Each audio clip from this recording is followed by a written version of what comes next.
అందరం భక్తులే. రేపు ముక్కోటి ఏకాదశి నాడు మీరు చూడండి, తిరుపతి పట్టదు, శ్రీశైలం పట్టదు, భద్రాచలం పట్టదు, దేశంలో ఏ గుమ్మమో పట్టదు, మొత్తం అందరూ అక్కడే ఉంటారు.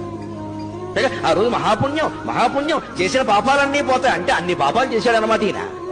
అసలు ముందు వీళ్ళు పాపాత్ముడి కింద గమనించాలి. ముక్కోటి ఏకాదశి నాడు పరిగెట్టుకుని గుళ్ళో గెడుతున్నాడంటే ఇంత పాపాత్ముడు ఇంకొకడు లేడు. పాపం చేయని వాడు వెళ్లాల్సిన పనిలా, వాడు ఇంటో వాడు ఉంటాడు ఖచ్చితంగా.